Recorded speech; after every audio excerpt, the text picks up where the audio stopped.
Hello everyone, this is a review of my new custom baritone ukulele. It was made for me by Mike Pereira of California.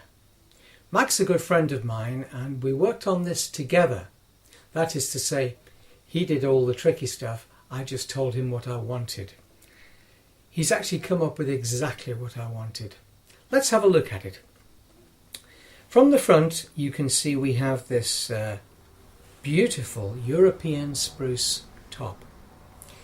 It vibrates very well and he's made it as thin as he can and still be a good solid secure instrument.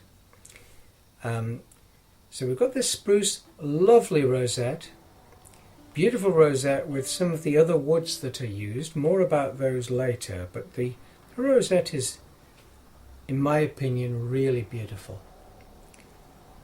We've got an ebony fingerboard and you'll notice there's something missing, the dots.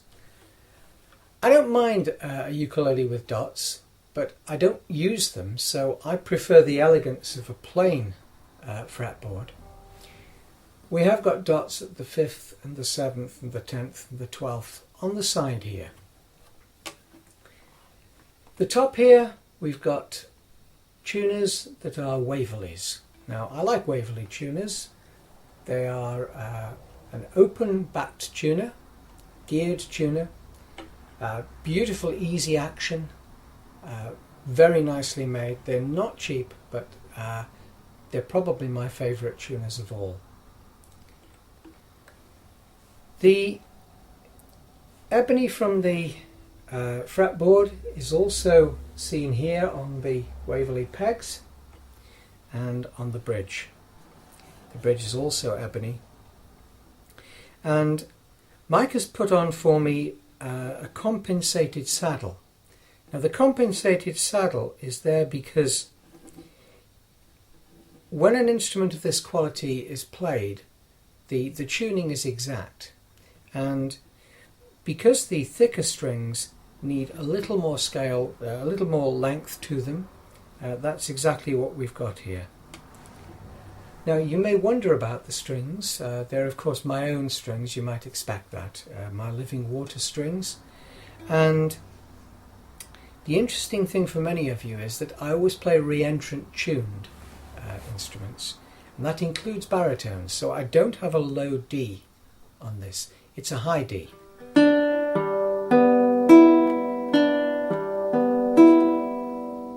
So whatever I play on my tenor instrument, I can play exactly the same thing on this and it will just come out a little bit lower, but the actual notes that come out will be the same at the same pitch. Sorry, not at the same pitch, but in the same way. So if I'm used to playing something that is campanella, that's the effect I will get on a tenor instrument as well. Now, I told you about these woods here. We have some koa, and we have ebony, and we have some maple. And these you can see are also on the back of the instrument. Here we've got a great chunk of koa, a lovely curl to it as well, but it's a fairly straightforward, almost plain piece of koa. There's no striking swirly patterns to it. It's there for a purpose. It actually serves two purposes. It means that we can use smaller pieces of maple around the outside, or at least Mike could, but also the main use of this is that it actually alters the tone. So we get the tone of the koa, even this small amount does affect the tone, as well as the maple. Now the maple here is beautiful. I went with Mike during the NAMM show in January in California. I went with him to buy this piece of maple. I think you'd probably call it flamed maple. I like to call it tiger stripe maple. And when you actually look at it close to, it's almost three-dimensional. It has this wavy pattern. It's a lovely piece of wood. And of course it's book matched. And we get that same patterning on the sides as well. Around the outside we get some binding that is koa on the top and the bottom here. And there's also a couple of thin pieces of, I think it's ebony and maple purfling. I know it's not plastic. Some people tend to use plastic for purfling. I know that Mike doesn't like to do that. He uses wood. And we've got that same effect around the rosette too. Now, what is the special about this? I did say that I wanted something slightly different. Well, if you have a look at the actual depth of the instrument in the body here, it's very much deeper than you'd expect.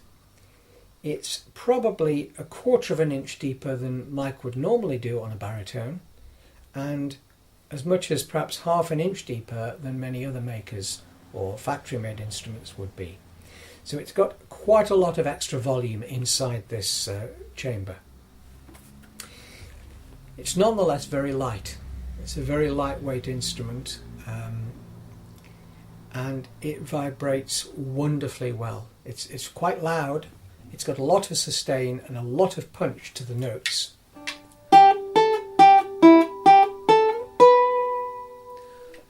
Maple is a very punchy wood, and the spruce on the top brings out quite a lot of treble as well. Having said that, again, it's not a trebly instrument. It's got a wonderful, rich character to the tone. I'm, as you might imagine, very pleased with this. Let's just have a look at the neck. The neck is also maple, and it's also this nice flamed maple with a chunk of koa going down the middle. The headstock, which I didn't mention before, is also flamed maple with koa in the middle, and Mike's logo there at the top. And at the back here you can see the open tuners, the open Waverley tuners. Now we can compare this instrument quite nicely with my other Mike Pereira ukulele, my tenor instrument. Just looking at the back, both instruments have maple. This one has quilted maple. The tenor is quilted maple. The new baritone is flamed maple. Both of them have koa. On the tenor it's just a strip of koa down the middle, and the binding again is koa. Both of them have a similar rosette, not quite the same but similar, and both of them have a spruce top. I don't know what this spruce is, but it isn't the same as this. This is a lovely, on the baritone, a lovely piece of European spruce with absolutely fabulous curl going across. The pegs on the tenor are Grovers. Again, another very good make. I prefer the Waverleys, but the Waverleys are a bit more pricey. You can see that on the tenor, which wasn't made specifically for me, there are some dots. I don't mind the dots. I just prefer the look without them. The tenor has a radiused fretboard. That is, it's got a curl round to it, so it actually makes it slightly easier to fret the notes, some people would say. Well, at least some of the chords are easier. On this one, I'm more used to a flat fretboard, and which is what I asked for on the baritone. I prefer it. I don't have any problem fretting the notes on a baritone. On a tenor, some would argue that a radius fretboard is an advantage. To be honest with you, I don't mind either way. So, just looking at the baritone again, we have 4 woods used. We have the European spruce, this lovely flame maple. This, by the way, is the curl going across. The grain goes this way. A nice piece of koa, and of course ebony. So, you've heard how it sounds, and there are a couple of other videos with this being played. Let me just play you a few more things. First of all, some finger picking.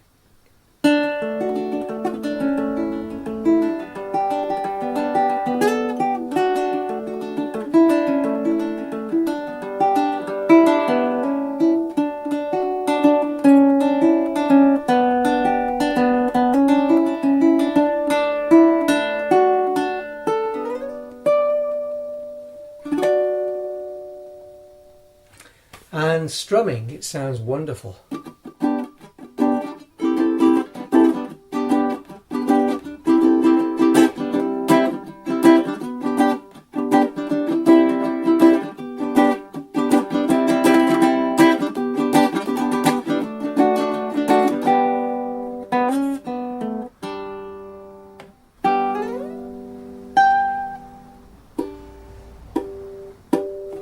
Harmonics come out beautifully. Yeah.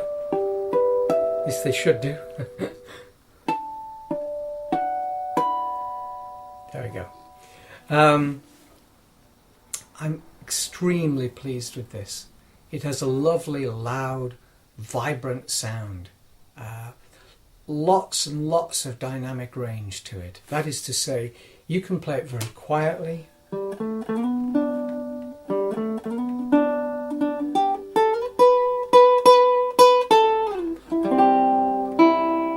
loudly.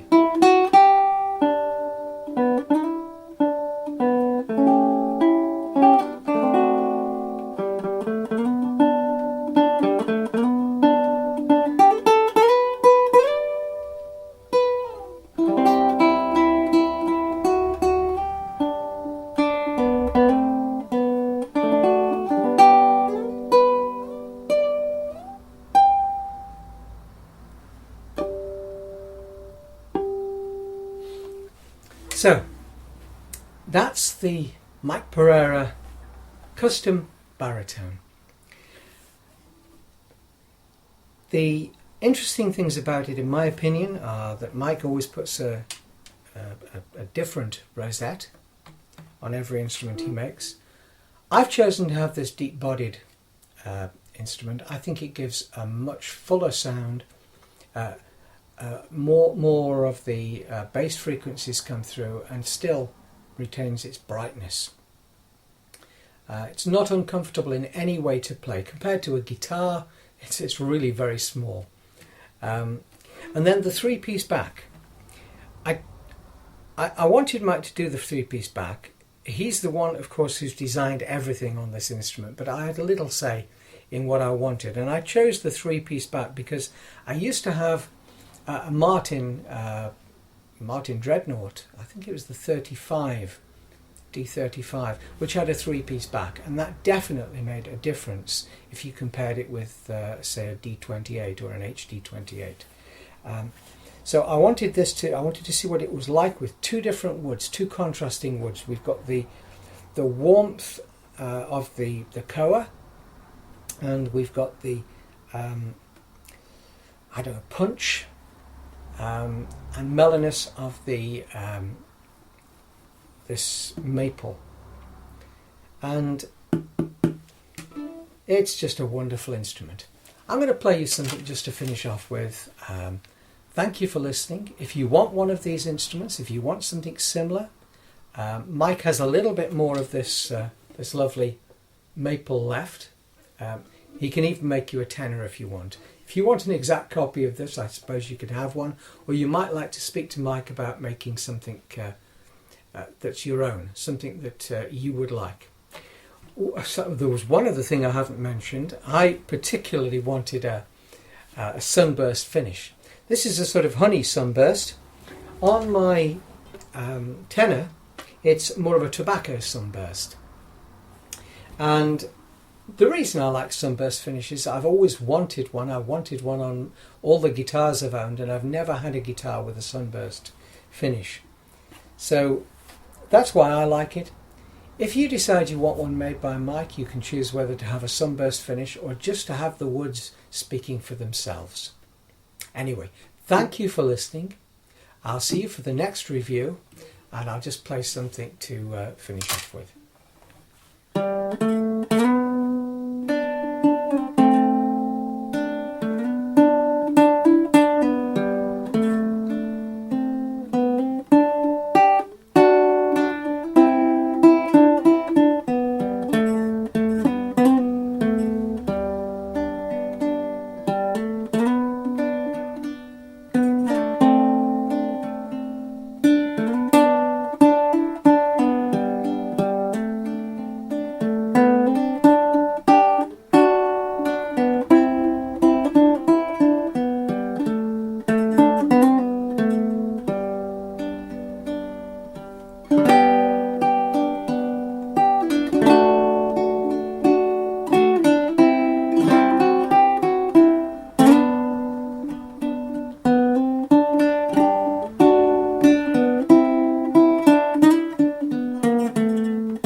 Bye-bye.